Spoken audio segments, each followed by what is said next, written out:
L'administration de la Fédération, avec le support du département des communications, vous présente la semaine de prière de fin d'année. Du 7 au 14 novembre 2020, de 6h30 à 7h30, autour du thème « Sur le chemin du retour ». Membres d'église, jeunes, enfants, amis, soyons déjà ensemble pour faire monter nos requêtes de prière pour des bénédictions sans nombre. Ce programme sera en direct sur YouTube, Hope Media Fetias et la page Facebook de la Fédération. Plus de prière, plus de puissance.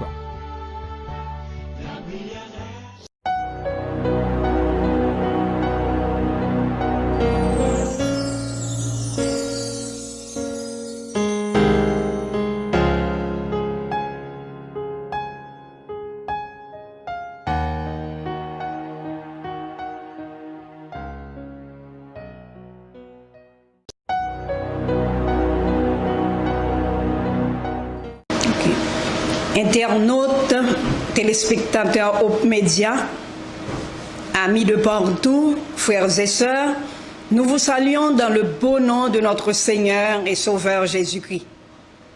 Loin de nous la pensée d'oublier les bienfaits de l'Éternel.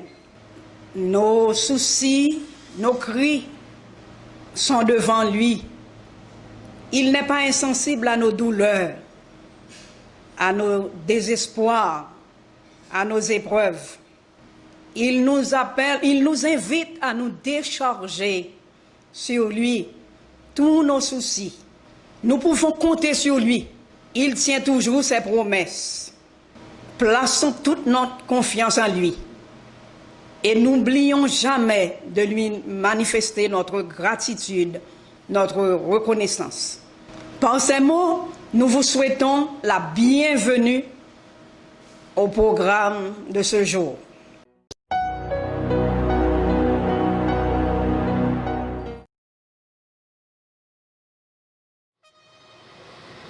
Mais nous sommes tous, ciel bientôt, Jésus va revenir.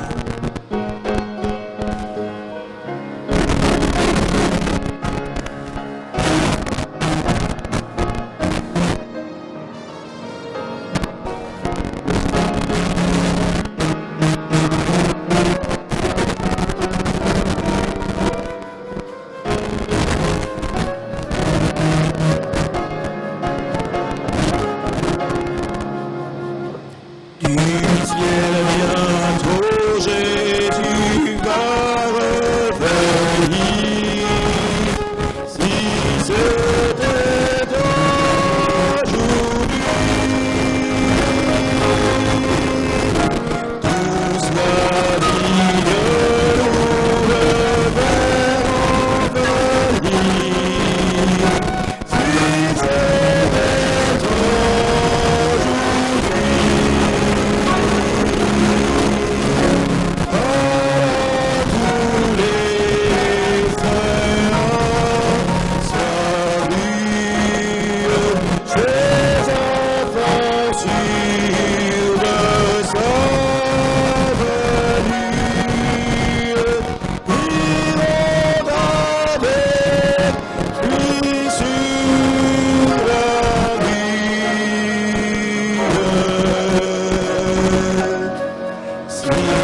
Ouvrons nos Bibles et récitons ensemble le psaume 63. Psaume de David, lorsqu'il était dans le désert de Juda. Ô Dieu, tu es mon Dieu, je te cherche. Mon âme a soif de toi, mon corps soupire après toi. Dans une terre aride, desséchée sans eau. Ainsi je te contemple dans le sanctuaire pour voir ta puissance et ta gloire. Car ta bonté vaut mieux que la vie. Mes lèvres célèbrent tes louanges. Je te bénirai donc toute ma vie. J'élèverai mes mains en ton nom. Mon âme sera rassasiée comme de mets gras et succulents. Et avec des cris de joie sur les lèvres, ma bouche te célébrera. Lorsque je pense à toi sur ma couche, je médite sur toi pendant les veilles de la nuit. Car tu es mon secours, et je suis dans l'allégresse à l'ombre de tes ailes. Mon âme est attachée à toi, ta droite me soutient. Mais ceux qui cherchent à m'ôter la vie iront dans les profondeurs de la terre. Ils seront livrés au glaive, ils seront la proie des chacals. Et le roi se réjouira en Dieu. Quiconque jure par lui s'en glorifiera, car la bouche des menteurs sera fermée.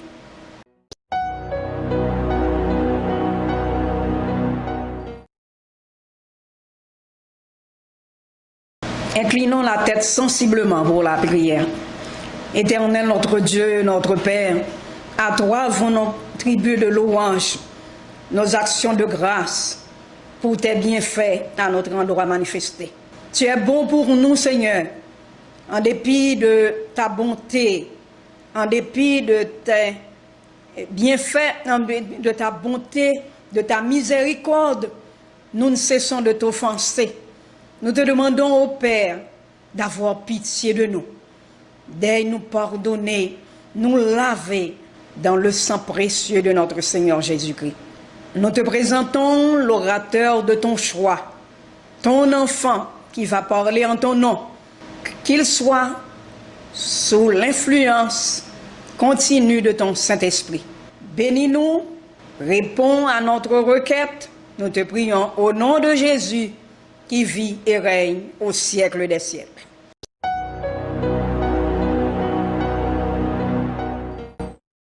Être comme Jésus, être comme Jésus, tout mon souhait, être comme lui, quand pour lui je vis, le ciel se réjouit. Il me dit d'être comme lui, être comme Jésus, être comme Jésus, ma prière, être comme lui. Je veux être en lui, loin de tout souci, pour toujours être comme lui.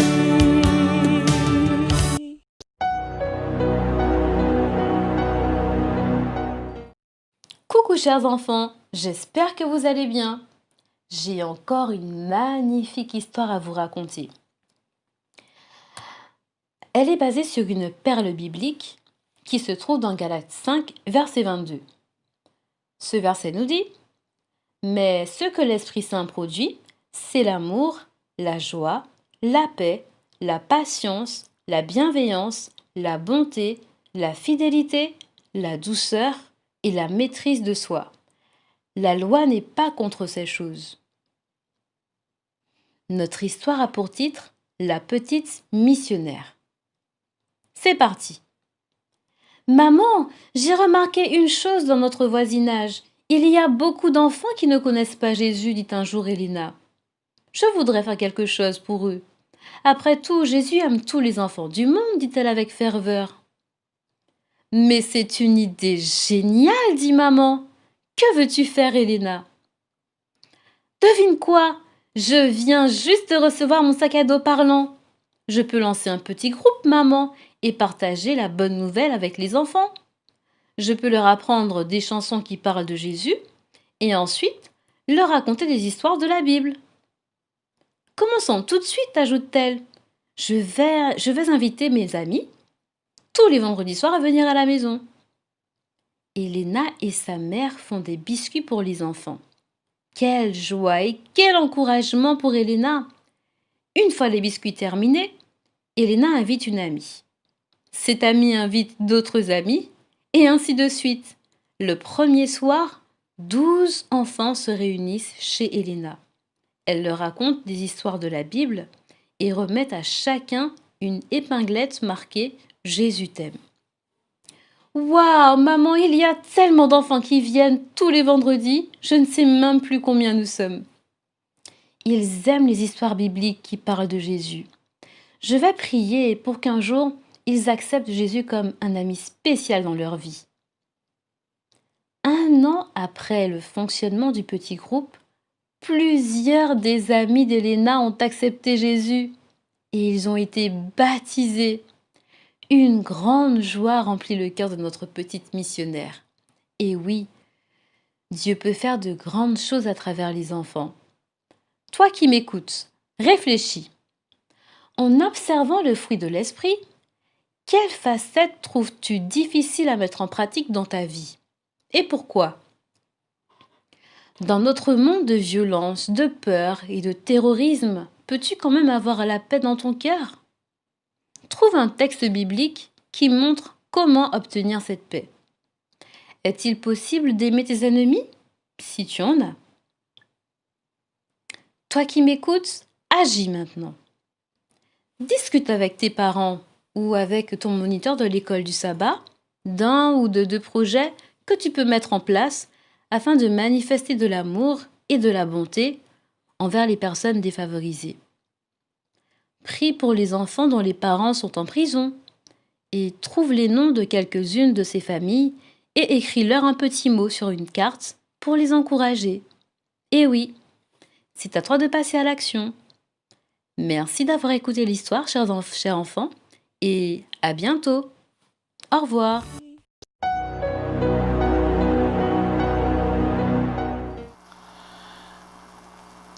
Mesdames, Messieurs, frères et sœurs, amis internautes, membres de cette grande famille de Dieu, ce soir encore, nous sommes là pour partager avec vous la parole du Seigneur dans le cadre de notre semaine de prière annuelle, communément appelée semaine de prière de fin d'année.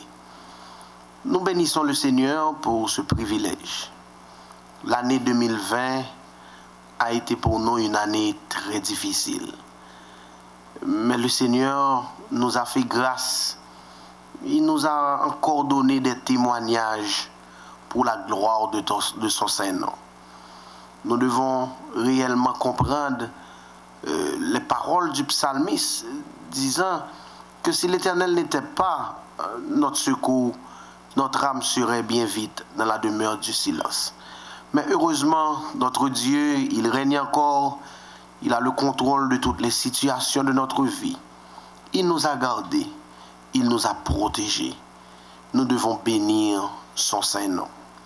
Nous devons aussi le remercier pour cette semaine de rafraîchissement spirituel envoyée pour son Église à travers le monde entier.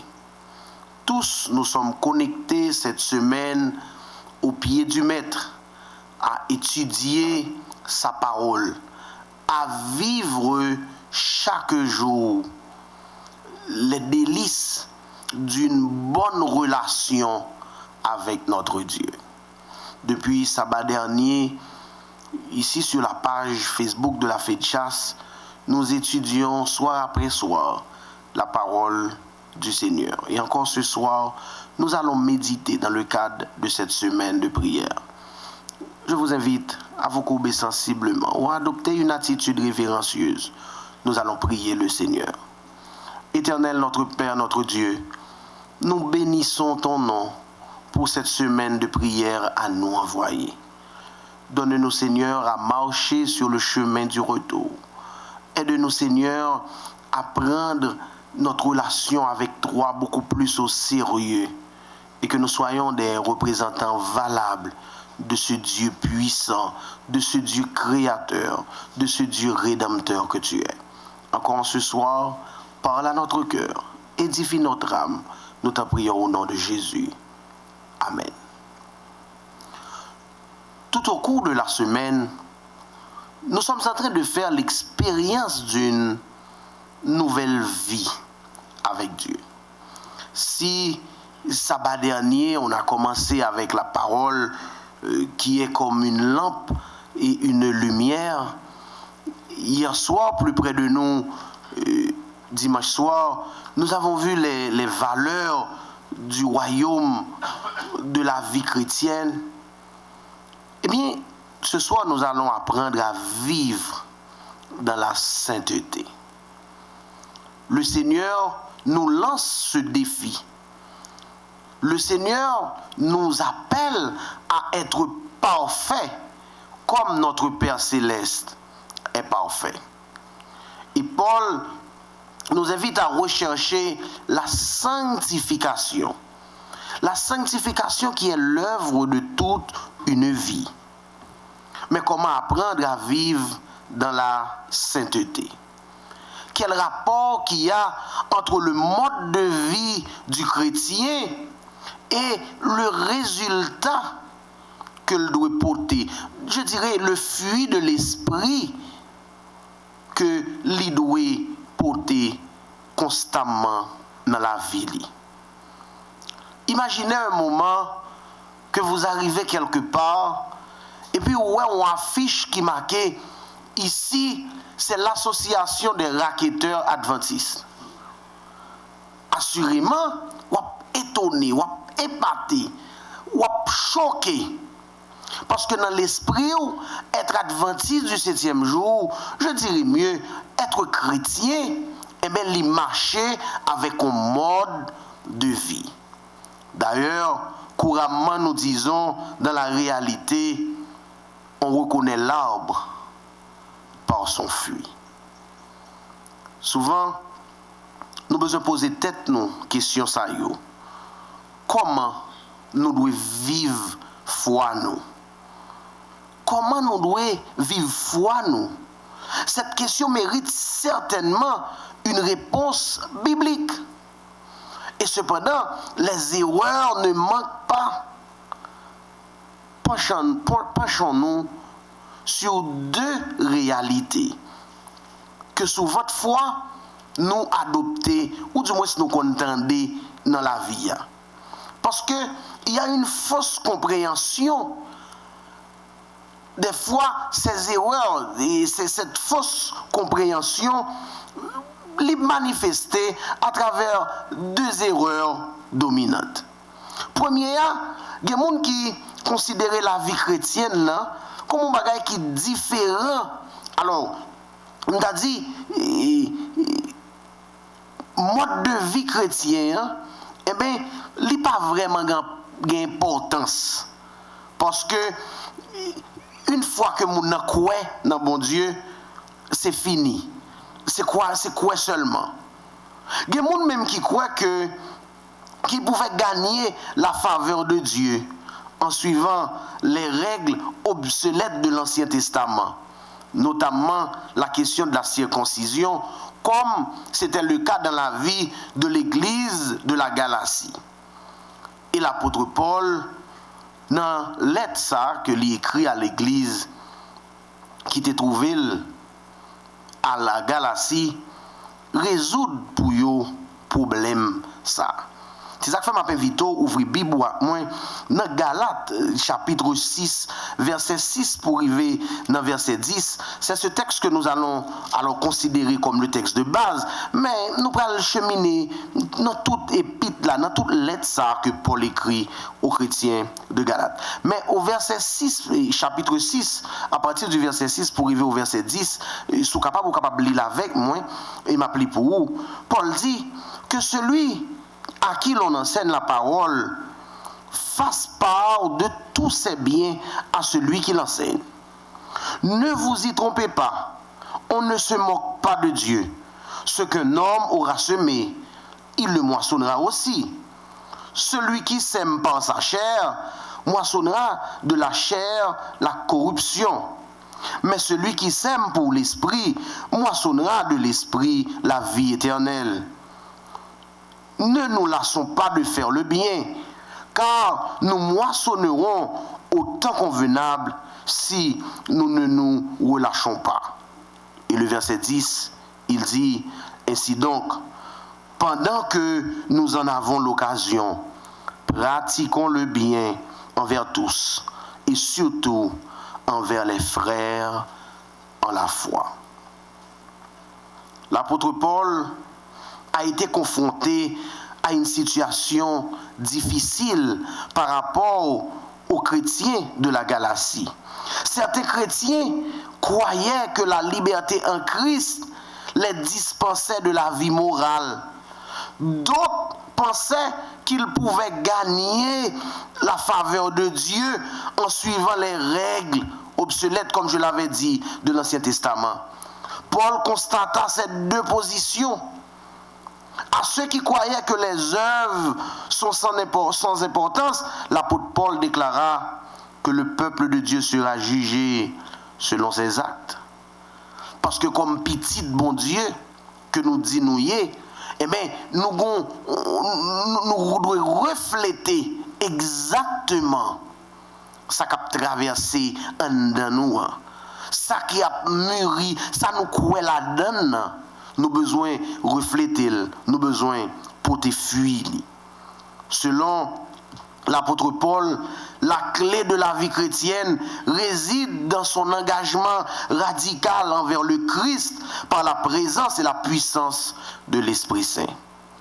D'ailleurs, dans le livre des prophètes, depuis dans l'Ancien Testament, nous devons apprendre ça et lire pour réussir dans la vie, pour atteindre nos objectifs, mais pour vivre une parfaite relation avec Dieu, ce n'est ni par la force, ni par la puissance, mais c'est par mon esprit, dit l'Éternel des armées.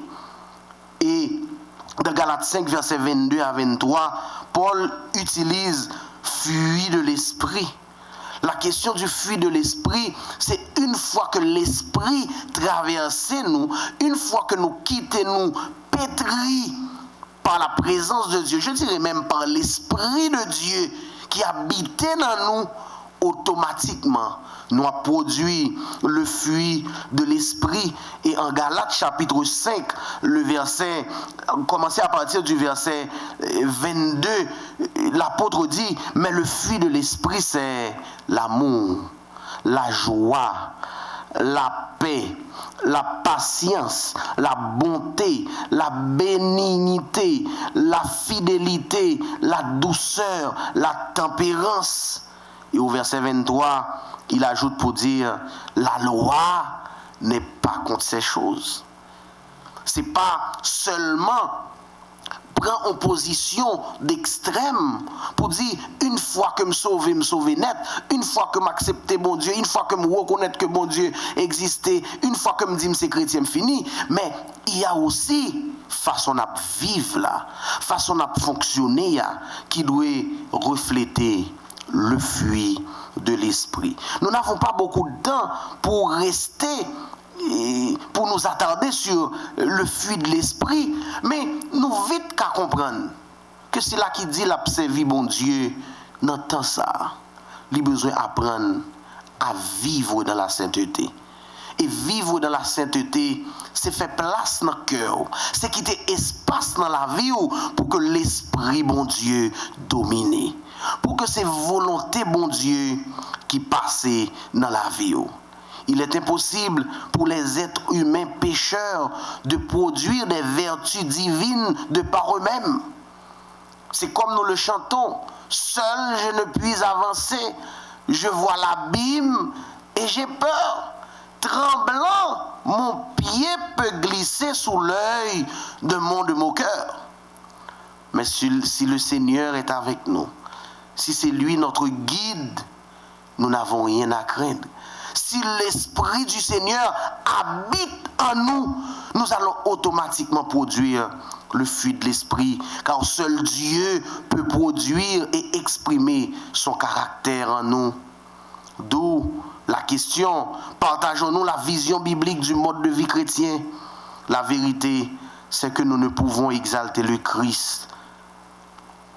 La vérité, c'est que nous ne pouvons exalter le Christ dans nos familles, dans nos églises et dans nos collectivités que s'il des vertus telles que l'amour, la joie, la paix, la patience, la bonté, la bienveillance, la foi, la douceur, la maîtrise de soi deviennent partie intégrante de notre caractère et de notre mode de vie chrétien.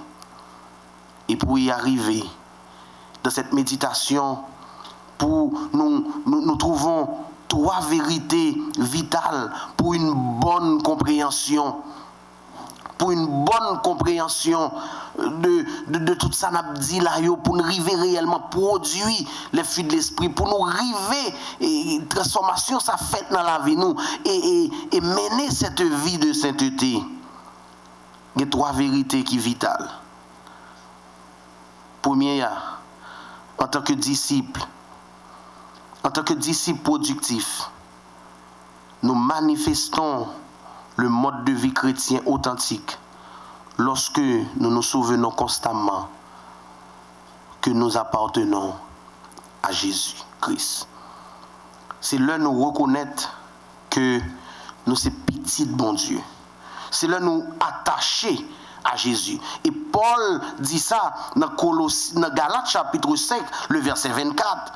Ceux qui sont à Jésus-Christ ont crucifié la chair avec ses passions et ses désirs.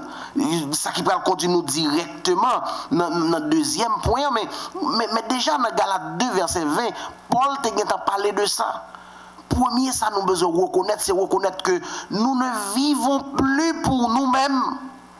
Quand il avait dit en Galates 2, verset 20, j'ai été crucifié avec Christ. Si je vis maintenant, ce n'est plus moi qui vis, mais c'est Christ qui vit en moi.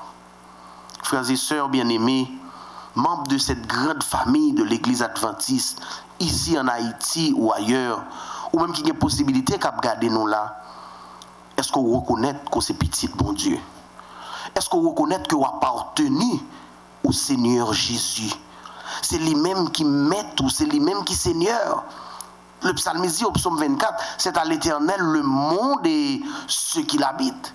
Donc, leur reconnaître ça, ou reconnaître que c'est petit bon Dieu, donc, ou bail bon Dieu, priorité dans la vie. Et deuxième élément qui est important, lorsqu'on nous reconnaître que c'est petit bon Dieu. Deuxièmement, en tant que disciples productifs, nous manifestons le mode de vie chrétien authentique lorsque nous crucifions notre chair avec ses passions et ses désirs. Souvent nous le disons et nous le répétons, la chair est faible.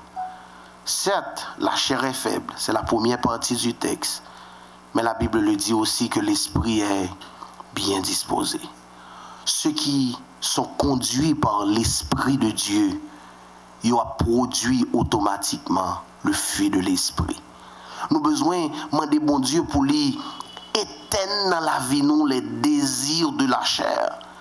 Et puis gros problème nous dans marche nous avec bon Dieu, puis gros problème nous dans relation nous avec bon Dieu, c'est les désirs de la chair.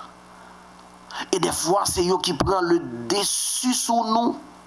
qui vient faire que nous envieux, qui vient faire que nous orgueilleux, qui vient faire que nous médisants, qui vient faire que nous avons fait tout ça qui n'est pas bon, uniquement parce que nous voulons satisfaire les désirs de la chair.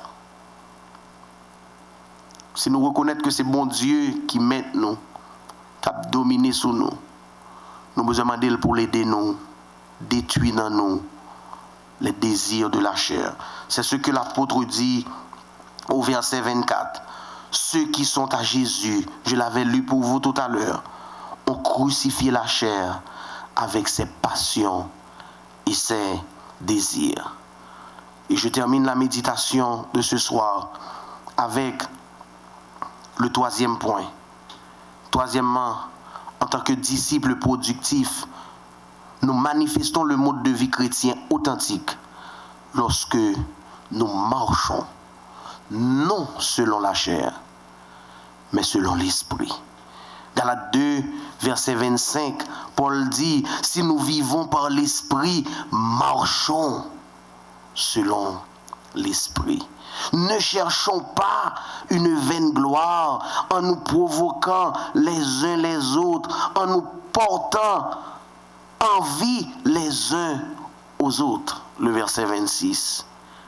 Marcher selon l'esprit, c'est faire uniquement la volonté de Dieu. C'est dire constamment dans sa prière, Seigneur, que ta volonté soit faite en moi. C'est reconnaître son état de péché et dire de cœur sincère au Seigneur, prends tout Seigneur, fais de moi un instrument entre tes mains.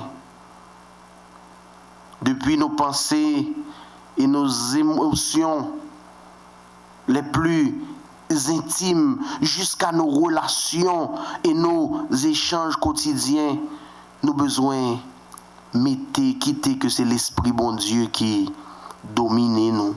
Cela implique d'être modèle et dynamisé par la parole de Dieu que nous avons vu dimanche dernier, la prière, le culte, la communion fraternelle et le service. Il est important de nous souvenir que tout mode de vie chrétien non dirigé par l'Esprit est misérablement voué à l'échec. Le psalmiste le dit au psaume 125, ceux qui se confient en l'Éternel sont comme la montagne de Sion. Mauvais vent qu'a soufflé, mais yo pas ébranlé parce que yo affermi. Ceux qui sont affermis par l'Esprit du Seigneur, la Bible ne dit pas que yo pas bien des difficultés, mais quand c'est l'Esprit de Dieu qui a dirigé, la vie ou pas qu'à passer mal, ou pas qu'à connaître échec dans la vie. Alors que nous restons au diapason de l'esprit, prenons délibérément la décision d'affamer le vieil homme et de cultiver le fruit de l'esprit. En 2 Corinthiens 5, 17, l'apôtre Paul le dit, et c'est un texte que tous nous connaissons. Si quelqu'un est en Christ, il est devenu une nouvelle créature. Le vieil homme disparaît. Mais il est prêt maintenant à marcher en nouveauté de vie. Munis de la puissance divine, nous ferons alors ce qui est juste. Les valeurs de notre mode de vie chrétien ne ressembleront pas ou ne se conformeront pas à la pratique populaire. Lorsque l'esprit nous convaincra de nos mauvais choix, dans nos paroles, dans nos chansons, dans nos divertissements, nous chercherons humblement le pardon.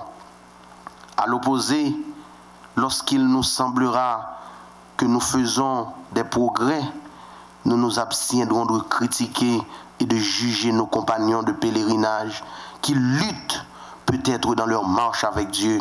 Le mode de vie chrétien authentique est dirigé par l'esprit. Un principe prime, mise en pratique chaque jour le fruit de l'esprit, exalte le Christ dans nos pensées, dans nos sentiments et dans notre comportement. Seule une relation vivante avec le Christ peut produire une nouvelle façon d'être et de vivre qui glorifie Dieu et attire les gens à lui. Ce que vous devez retenir, mes frères et mes sœurs, de la méditation de ce soir, c'est que apprendre à vivre dans la sainteté, c'est apprendre à faire périr en nous le moi, à faire périr en nous tout ce qui n'est pas de Dieu, à faire le vide dans notre cœur pour demander au Seigneur de nous remplir de son esprit afin que nous puissions produire le fruit de l'esprit. Et le nous atteindre niveau que nous produit le fruit de l'esprit. Ça y est, tout le monde a prouvé, tout le monde a regardé, tout le monde a prouvé que bon changement qui fait dans la vie, tout le monde a prouvé que comportement a changé, tout le monde a prouvé que attitude a changé. Et si attitude pas mieux changé, si mode de vie pas n'a changé, mode de vie Paul a changé, mode de vie Paul a changé, dans l'église là nous rassembler, mode de vie nous a changé et les autres diront qui sont ces gens au radieux visage. Ils connaîtront que nous ne sommes pas n'importe qui, mais nous sommes les enfants de Dieu. Demandons donc au Seigneur dans nos prières en ce soir de nous remplir de son esprit, d'éliminer en nous tout ce qui n'est pas de lui et de nous apprendre à vivre chaque jour. Pas seulement pour aujourd'hui, de nous apprendre à vivre chaque jour dans la sainteté. Ce sera pour la croissance de notre vie spirituelle. Ce sera pour le bien-être de l'Église du Seigneur. Ce sera pour le bien-être de la communauté. Ce sera pour le bien-être des membres de nos familles. Mais par-dessus tout, ce sera pour la gloire et pour l'honneur de notre Dieu. Que le Seigneur vous bénisse en ce soir.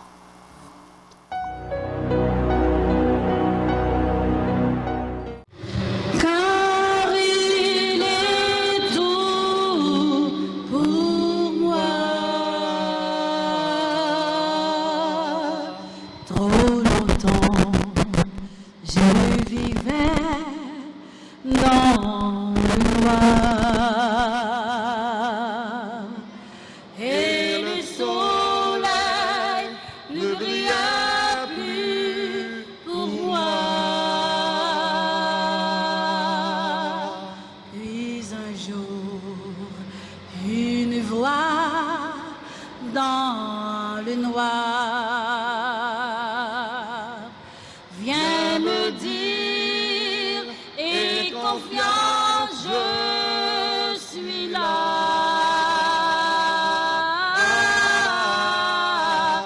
Il est ma raison de vivre.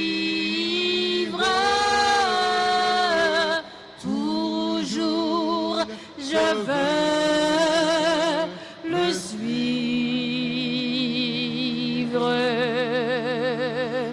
Sans lui, ma vie serait sans joie, car il est tout pour moi. Maintenant, en lui j'ai confiance, car il est mon espérance. Son amour me console et me guide.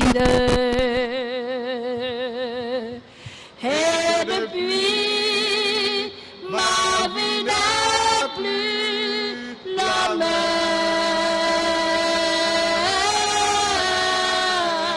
Il est ma raison de vivre. Toujours je veux le suivre.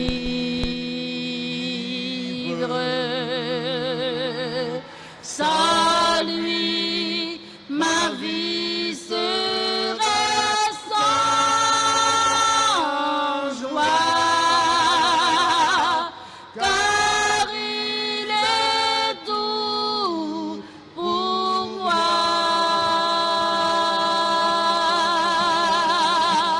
Il est ma raison de vivre.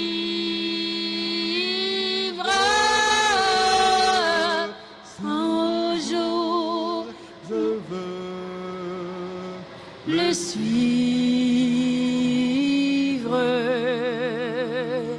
Sans lui, ma vie serait sans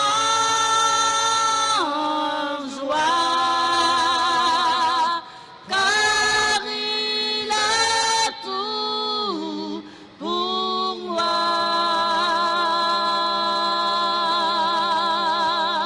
Sans lui, ma vie serait sans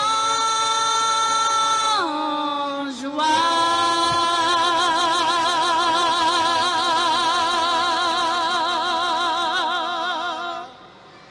car il est tout pour moi.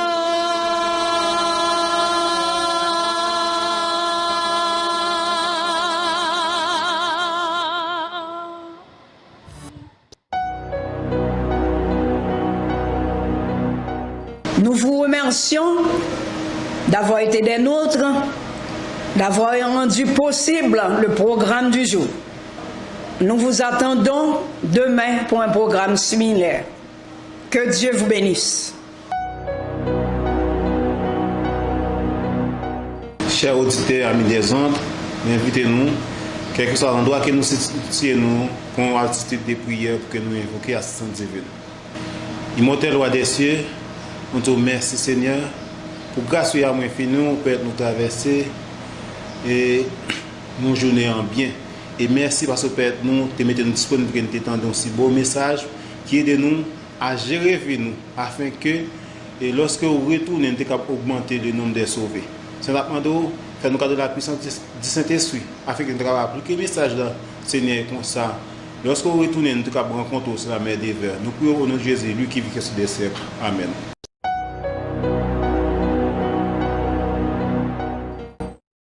Être comme Jésus.